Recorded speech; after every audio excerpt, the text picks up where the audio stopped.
ശ്രീ റെജി ലൂക്കോസ്, ഇവിടെ ഈ പറയുന്ന തിരുത്തൽ പ്രക്രിയയിലേക്ക് ശക്തിയുക്തം കടക്കുമെന്നാണ് പറയുന്നത് എം വി ഗോവിന്ദൻ.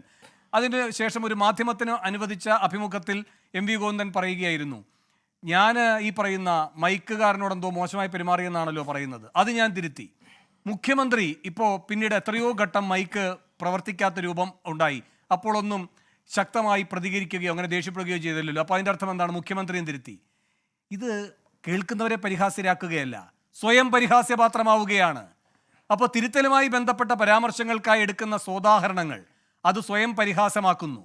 ഈ പറയുന്ന ഇന്നിപ്പോൾ കണ്ണൂർ ജില്ലാ സെക്രട്ടേറിയറ്റ് ഇറക്കിയിരിക്കുന്ന വാർത്താക്കുറിപ്പ് കണ്ടല്ലോ. അതിലെന്താണ് പറയുന്നത്? ഈ കൊട്ടേഷൻ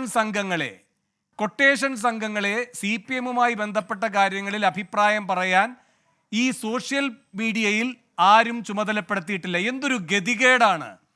എന്ന് മാത്രമല്ല, പാർട്ടി സഖാക്കൾ കൊടുത്തിരിക്കുന്ന നിർദ്ദേശം അതിൽ പോയി ലൈക്ക് അടിക്കരുത് എന്നാണ്. ഇപ്പോൾ ഈ സോഷ്യൽ മീഡിയ വന്നുകൊണ്ട് പരസ്യമായി ലൈക്ക് അറിയാൻ കഴിയുന്നു. മനസ്സിലുള്ള ലൈക്കാണല്ലോ ഈ പുറത്തേക്ക് വന്നത്. ഇപ്പോൾ അതിനൊരു ഡിജിറ്റൽ ഫുട് പ്രിന്റ് കിട്ടിയെന്ന് മാത്രമല്ലേ ഉള്ളൂ. ഇപ്പോൾ മനസ്സിലതെല്ലാം ഇങ്ങനെ സ്ഥാപിക്കപ്പെട്ടിരിക്കുകയാണല്ലോ. അത് നാളെയും തുടരും അല്ലേ? ഈ ലൈക്ക് അടിക്കാനായിട്ട് ഡിജിറ്റൽ മേഖലയിൽ വരില്ല എന്നേ ഉള്ളൂ. ഉള്ളുകൊണ്ട് ഇതിനെല്ലാം ലൈക്ക് അടിച്ചുകൊണ്ടാണ് ഇവരെല്ലാവരും അവിടെ പ്രവർത്തിച്ചുകൊണ്ടിരിക്കുന്നത്. അതുകൊണ്ടാണല്ലോ ഇവർക്കൊക്കെ ഇത്രയും ശക്തിമത്തായിട്ട് നിൽക്കാനും കഴിയുന്നത്. എന്ത് തിരുത്തൽ നടത്തുന്നു എന്നാണ് ശ്രീ റെജി ലൂക്കോസ്?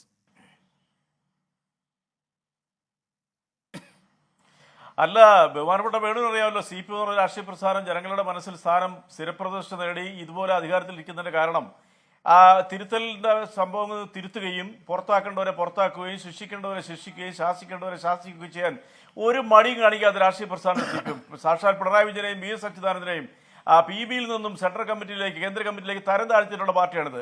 അതവിടെ നിൽക്കട്ടെ. ഇവിടെ ഇപ്പം CPM വിചാരണയാണ് നടന്നുകൊണ്ടിരിക്കുന്നത്. എനിക്ക് അത്ഭുതപ്പെട്ട ഒരു കാര്യം, ബഹുമാനപ്പെട്ട CP ജോൺ സാറിന്റെ ചില 1-2 പദങ്ങൾ അദ്ദേഹം ED-യെ ഒരു തരത്തിലും ഒരു വിമർശനം ഇല്ലാതെ പാടി പുകഴ്ത്തുവാണ്. അദ്ദേഹം പറഞ്ഞൊരു കാര്യം, വളരെ സോഫ്റ്റായിട്ട് പറഞ്ഞ ഒരു കാര്യം ഞാനങ്ങോട്ട് പറയാം. അദ്ദേഹം പറഞ്ഞത് കൊടകര കുംഭകോണത്തെക്കുറിച്ച് പറയും. കൊടകര 3 കോടി രൂപയുടെ കുംഭകോണമാണ് പിടിച്ചത്.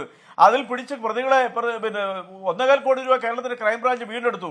അപ്പോൾ പ്രതികളിലേക്ക് സമന്വയ നേതാക്കളെ BJP-യുടെ പ്രതികളിലേക്ക് അടുക്കാറായപ്പോഴാണ് ED വന്ന് സ്വയം ആ കേസ് ഏറ്റെടുത്തത്. 3 വർഷമായിട്ട് അത് ആവിയായിപ്പോയി. ആരെക്കുറിച്ച് ഒരു വിവരമില്ല. ഈ അന്വേഷണത്തെക്കുറിച്ച് ഇത് കേരളത്തിൽ ആർക്കുമില്ല. നിങ്ങൾ ആരും ചർച്ച ചെയ്യുന്നില്ല. ഇപ്പൊ ഇവിടെ നേരത്തെ ഇവിടെ സൂചിപ്പിച്ചു, ഇവിടെ ശിവശങ്കർ എന്റെ മനസ്സിലാക്കൽ ശരിയാണ് എങ്കിൽ ശ്രീ റെജി ലൂക്കോസ് അല്ലല്ല ഒരു സെക്കൻഡ് അല്ലല്ല അത്തരം സാമ്പത്തിക വിനിമയവുമായി ബന്ധപ്പെട്ട കാര്യങ്ങൾ ഇവിടുത്തെ പോലീസിന്റെ അന്വേഷണ പരിധിയിൽ വരുന്നതല്ല എന്ന് പറഞ്ഞുകൊണ്ട് കേന്ദ്ര ഏജൻസി ആണത് അന്വേഷിക്കേണ്ടത് നമ്മൾ അങ്ങോട്ട് ആവശ്യപ്പെടുകയല്ലേ ചെയ്തത്? കൊടകരയുടെ കാര്യം അല്ല, കൊടകര ED സ്വയം ഏറ്റെടുത്ത് കഴിഞ്ഞപ്പോൾ ED ഏറ്റെടുത്ത് അന്വേഷിക്കട്ടെ എന്നുള്ള നിലപാടെടുക്കുമായിരുന്നു സംസ്ഥാന സർക്കാരും പാർട്ടിയും. അത് തിരുത്തുവന്നു. ഇന്നത്തെ ചർച്ച അതല്ലേ പറ്റും. CPM വിചാരണ നടത്തുമ്പോൾ CPM-നെ ഇങ്ങനെ വിചാരണ നടത്തുമ്പോൾ CPM-ന്റെ ഭാഗത്തൊന്നും ഇവിടെ എന്താണ് ഈ രാജ്യം നടക്കണമെന്നുള്ളത് പറയാനുള്ള ഒരു ജനാധിപത്യ അവകാശം ഞങ്ങൾക്കില്ലേ? ഇപ്പൊ ഇവിടെ ശിവശങ്കർ എന്തെല്ലാം കാര്യങ്ങൾ പറഞ്ഞു. ശിവശങ്കറെ നിങ്ങൾ ലജ്ജിക്കണം. ഇന്ത്യ മഹാരാജ്യത്തെ നിങ്ങളുടെ പാർട്ടി നയിക്കുന്ന നിങ്ങളുടെ പ്രധാനമന്ത്രി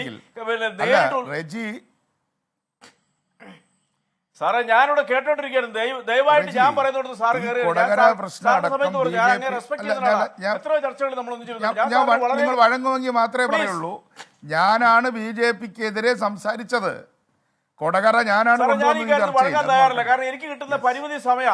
ദയവായി സാറ്, നിങ്ങൾ 3 പേരും ഞങ്ങളുടെ പാർട്ടിയിലെ വിചാരണ ചെയ്യുമ്പോൾ ഞാൻ വാ തുറന്ന ഉടനെ എന്നോട് വഴങ്ങാൻ പറയുന്നത് എന്തൊരു അനീതിയാണ് സാറ്. ഞാൻ റിപ്പീറ്റ്, ഞാൻ അങ്ങനെ റെസ്പെക്ട് ചെയ്യുന്ന ഒരാളാ.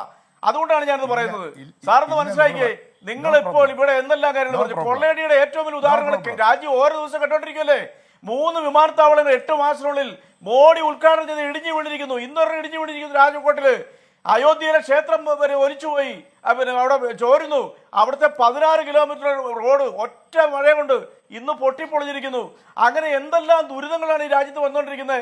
നിങ്ങൾ കൂട്ടുകക്ഷിയായ ബീഹാറിൽ 5ാമത്തെ പാലം ഇന്ന് തകർന്നു വീണു. കൊള്ളയടിയുടെ ആ രീതിയിലേക്ക് നാടിനെ കൊണ്ട് നിങ്ങളെ കുറിച്ച് അഭിപ്രായം പറയാൻ പ്രേരിപ്പിക്കുന്ന രീതിയിലുള്ള കൊള്ളയടികളുടെ വാർത്തകളെ രാജ്യം കണ്ടുകൊണ്ടിരിക്കണേ. അപ്പോഴാണ് നിങ്ങൾ CPM എന്ന രാഷ്ട്രീയ പ്രസ്ഥാനത്തിന് നിങ്ങളുടെ ഒരു വലിയ കൊള്ളയടി പുറത്തു കൊണ്ടുവന്നതിന്റെ പേരിൽ നിങ്ങൾ വേട്ടയാടുന്നത്. സാക്ഷാൽ സോണിയാഗാന്ധി, ഞാൻ CP ജോൺ സാറിന് സദ്യ കൊണ്ടുവരിക, സാക്ഷാൽ സോണിയാഗാന്ധി ടൈംസ് ഓഫ് ഇന്ത്യയിൽ അങ്ങ് അത് വായിച്ചിട്ടുണ്ടെന്ന് എനിക്ക് ഉറപ്പാ. അവരെന്താ എഴുതിയത്? ഇന്ത്യയിലെ പ്രതിപക്ഷ ഭരിക്കുന്ന സംസ്ഥാനങ്ങളിൽ ED ഉൾപ്പെടെയുള്ള കേന്ദ്ര ഏജൻസികളെ കൊണ്ട് കേന്ദ്ര സർക്കാർ വേട്ടയാടുന്നു, തകർക്കാൻ ശ്രമിക്കുന്നു എന്നവർ ഈ ടൈംസ് ഓഫ് ഇന്ത്യ ലേഖനം എഴുതി. അങ്ങനെയാണെങ്കിൽ നിങ്ങൾ ബഹുമാനപ്പെട്ട സോണിയാഗാന്ധി തള്ളി പറയൂ. അന്ന് അവർ പ്രസിഡന്റ് ആയിരുന്നു. അവർ 2021 ആവർത്തിച്ചെഴുതി.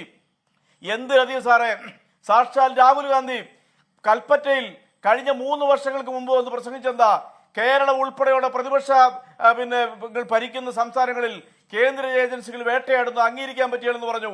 അങ്ങ് സപ്പോർട്ട് ചെയ്യുന്ന പാർട്ടിയുടെ, അങ്ങ് പിന്തുണയ്ക്കുന്ന ഘടകകക്ഷിയുടെ നേതാക്കന്മാർ കേരളത്തിൽ ഇരുന്ന് 2 നേതാക്കന്മാരെ തള്ളി പറഞ്ഞു. നിങ്ങൾക്ക് ഇപ്പോൾ തള്ളി പറയാൻ പറ്റുമോ? അപ്പോൾ നിങ്ങളത് മനസ്സിലാക്കിയേ, CPM എന്ന് പറഞ്ഞ രാഷ്ട്രീയ പ്രസ്ഥാനം ഇവിടെ എന്തെങ്കിലും തെറ്റ് ചെയ്തു ബോധ്യം വന്നാൽ അത് കാലങ്ങളായിട്ട് തിരുത്തിയിട്ടുണ്ട്. ഒരു മനു തോമസ് എന്ന് പറഞ്ഞ 15 മാസങ്ങൾ നിശബ്ദനായതിനു ശേഷം പാർട്ടിയിൽ നിന്ന് സ്വയം പിന്മാറി അയാൾ പാർട്ടിയിൽ നിന്ന് ഒഴിഞ്ഞു പോയതിനു ശേഷം പുതിയ ഒരു വിലപേശലുമായി ഇനി ചേക്കാറാൻ പോണ രാഷ്ട്രീയ പ്രസ്ഥാനത്തിൽ തനിക്കൊരു വലിയ സ്ഥാനം ഉറപ്പിക്കാൻ വേണ്ടിയിട്ട് പച്ച നുണയുമായിട്ട് ഇറങ്ങി. അത് ആരെക്കുറിച്ചാണ് പറഞ്ഞേ? കൊടും രാഷ്ട്രീയ ശത്രുക്കൾ പോലും P. ജയരാജനെ കുറിച്ച്, അഴിമതിയെ കുറിച്ച് ഇന്നുവരെ പറഞ്ഞിട്ടില്ല. കടുത്ത ശത്രുക്കൾ പോലും ആരോപിച്ചിട്ടില്ല. BJP ആരോപിച്ചിട്ടില്ല, കോൺഗ്രസ് ആരോപിച്ചിട്ടില്ല, CP ജോൺ സാർ ആരോപിച്ചിട്ടില്ല. അദ്ദേഹത്തെ കുറിച്ചും പറ്റിയൊക്കെ സ്വർണ്ണക്കടത്തിന് ചുക്കാൻ പിടിക്കുന്ന അദ്ദേഹത്തിന്റെ മകനെന്നും പറഞ്ഞുകൊണ്ട് അദ്ദേഹത്തിന് കരിതേക്കുന്ന എന്തിനാ? ഈ മനു തോമസിന് ഒരു ബാർഗൈൻ കപ്പാസിറ്റി കൂട്ടാൻ വേണ്ടിയിട്ടുള്ള നാടകം. അത് വളരെ വ്യക്തമായില്ലേ?